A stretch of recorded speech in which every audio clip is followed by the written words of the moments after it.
Lana here from Girl Teach Me, and today I want to talk about how to make a pegboard pretty. I did this pegboard space in my workshop, which is kind of like my garage, and I just really wanted to make sure that it was pretty. I am the one that is mostly doing little projects and things like that. Of course, my husband is handy and he fixes things around the house, but I'm the one that likes to do projects, so Matt was gracious enough to let me add my own little feminine flair to it. So maybe you're like me and you want to make a pegboard pretty, and I want to show you how.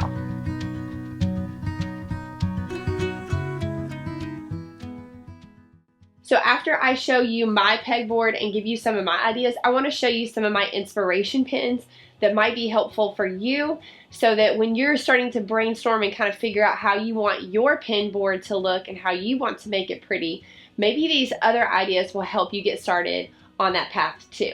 I really think it's way better to use a paint sprayer when you're going to paint pegboard, mostly because of the holes. But I didn't have a paint sprayer, so I used a roller. I used a foam roller. If you don't use a foam roller, make sure you get a nap that's really, really low. You don't want it to be super thick because you don't want it to be clogging all the holes. There are still some holes that are clogged, but when it was done, I went through and unplugged a lot of the holes. But as you're laying out the decor and the tools and things like that, you're going to naturally poke holes too. So the other thing I did was I bought these little first strips from Home Depot. They actually ended up being kind of pricey because wood is just so high right now. But I got them there, I cut them there to the length that I needed, and then just trimmed them up when I got home. Some of these walls are actually higher than others because there's not like a real ceiling in here. But I added a little pink paint to that, just mainly because Girl Teach Me is pink, and I just really love that feminine color, and I don't use it at other places in my house. So I thought it would be fun to use it in a more playful area where I could take some risks, like my workshop. Color on these first strips is Pink Bliss from Benjamin Moore. It's just like a really light, subtle color. I actually had this paint left over from when I did my little girl's room.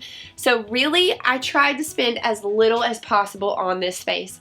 In fact, I didn't spend any of my money. What I did was I sold some items that I found in the workshop that actually needed to go on Facebook Marketplace and used that money to redo this space. But I think all in all, I spent $80.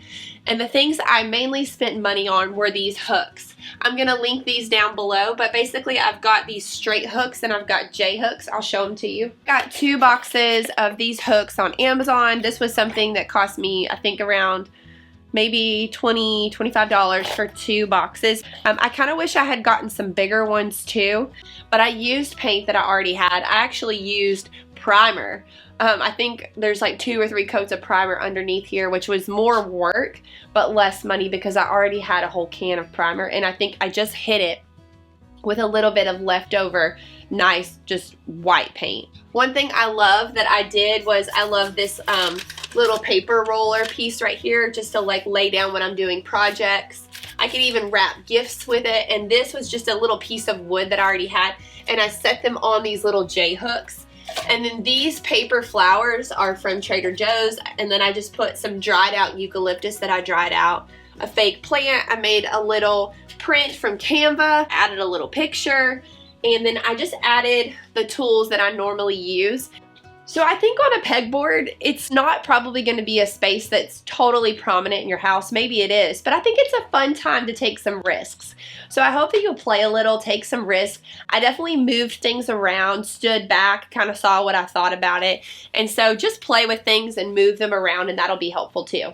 Okay, I want to show you some of these fun Pinterest pictures that I got a lot of inspiration from. This one right here, I love how they have these little pots turned sideways. I loved it, but I loved the simplicity. That really gave me a lot of ideas on just the white with the greenery and the baskets. I love that, and I would love to add a little bit more of that in the future. A second inspiration picture really helped me like add these little fun lantern lights that I already had.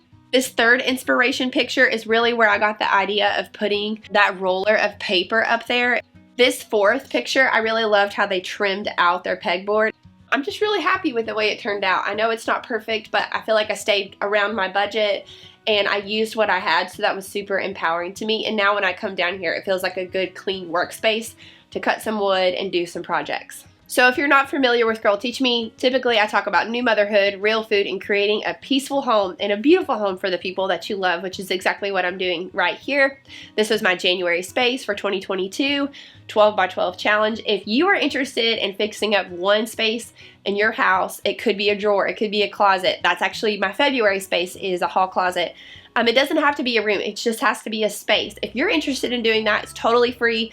I'll drop the link down below to that Facebook group. We would love to have you. It's really cool. You can put a space and you can ask questions and people will weigh in and kind of give you their ideas for what you could do with that space. So I think it's really, really helpful. And as I like to say here at Girl Teach Me, if there's something you really want to learn, find a woman that you really, really respect and say, hey, girl, teach me.